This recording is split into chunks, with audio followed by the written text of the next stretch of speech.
Halo guys, back dari channel Tech ID. Kali ini gue bakal ngebahas produk dari Armageddon. Kali ini kita bakal bahas keyboard Armageddon seri MKA9C, keyboard terbaru dari mereka yang fresh banget, baru aja launching di minggu kemarin. Dan langsung aja kita lihat apa aja kelengkapan yang ada dalam paket penjualannya. Untuk kelengkapannya di sini ada satu buah buku petunjuk, satu keycap spooler, satu switch spooler, 3 buah switch cadangan.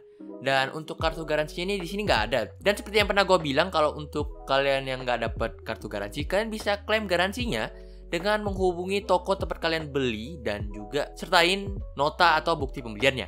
Setelah kalian sudah melihat apa aja kelengkapan yang ada dalam paket penjualannya, kita mulai dari desainnya dulu. Desain layout dari keyboard ini tuh full size, 104 key. Ya seperti pada umumnya full size ya kan, besar. Dan ini dia nggak pakai penutup-penutup lagi, dia terbuka, floating ya kata orang ya, floating keyboard. Jadi ini cocok banget buat kalian yang seneng banget bersihin keyboard. Ini bakal lebih mudah untuk ngebersihin keyboardnya gitu. Dan juga di bagian bawahnya kalian bisa lihat itu ada palm rest ya, tempat kalian naruh tangan kalian di keyboardnya gitu. Dan juga kalian juga bisa lihat semua tombolnya itu ada indikator-indikator seperti beberapa function ya kan. Soalnya bahan keyboard ini tuh dia pakai bahan mungkin besi-besi gitu ya. Karena kalau dipegang tuh cukup dingin kalau di bawah AC. Jadi ya menurut gua palm rest-nya ini udah cukup bagus dilapisin ya. Ini ngelapisin keyboardnya. Keyboardnya memang bahan plastik, tapi dilapisin bagian atasnya tuh dengan bahan besi gitu. Jadi ya koreksi kalau gue salah, kalau ini bukan besi, tapi ini intinya bahannya mirip besi. Jadi kalau kena AC itu dingin untuk bahan ini. Dan keyboard ini tuh datang dengan satu warna aja, hitam dengan lampu rainbow. Dan yang membuat kerennya ini di sampingnya itu bukan rainbow-nya. Rainbow mah udah biasa ya kan. Malah ya orang lebih suka yang RGB-nya. Tapi tenang, keyboard ini tuh masih ada kesan menariknya dan kesan premiumnya di bagian sampingnya. Kalian bisa lihat di bagian samping ini ada lampu warna biru dengan logo Armageddon yang membuat kesan keyboard ini tuh jauh lebih garang. Dan ya ini gak banyak ditemukan di keyboard-keyboard pasaran. Selanjutnya bagian belakangnya kalian bisa lihat itu ada peningginya satu tingkat aja, tapi itu yang paling tingginya. Dan menurut gue ini cukup oke dan cukup enak peningginya, udah pas, nggak ketinggian, nggak terlalu rendah.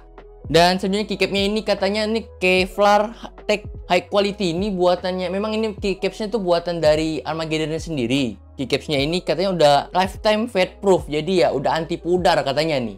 Paling yang gue kurang suka dari keyboard ini ya paling ya dari ini aja sih fontnya yang terlalu gaming banget gitu. Tapi kalau nggak salah itu hanya masalah opsional yang ya ada yang suka ada yang enggak gitu ya, itu nggak penting juga ya kan. Keyboard ini tuh datang dengan keycaps yang sudah ABS dan double shot, double injection. Jadi untuk jangka panjang itu jauh lebih aman dan juga ya kalau tergores ya nggak kemudah kekikis untuk font-font yang ada di sini.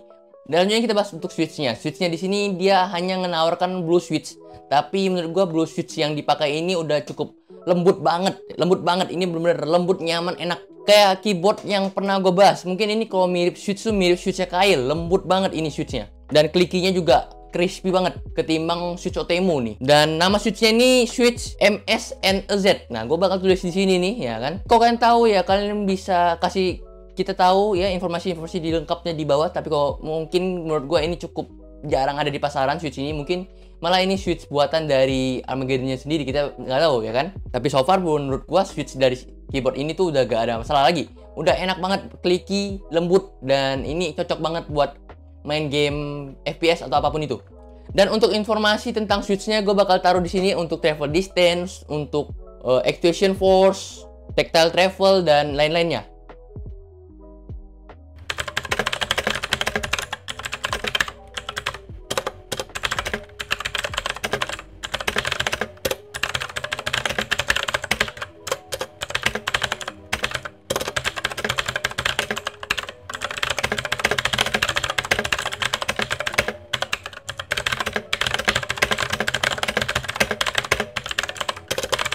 Selanjutnya gue bahas kedalaman dari keyboard ini. Kedalaman dari keyboard ini tuh sudah pakai PCB yang hot swap. Dan gue nggak bongkar sih, karena ini tuh cukup rumit. Karena harus dibongkar banyak banget bautnya.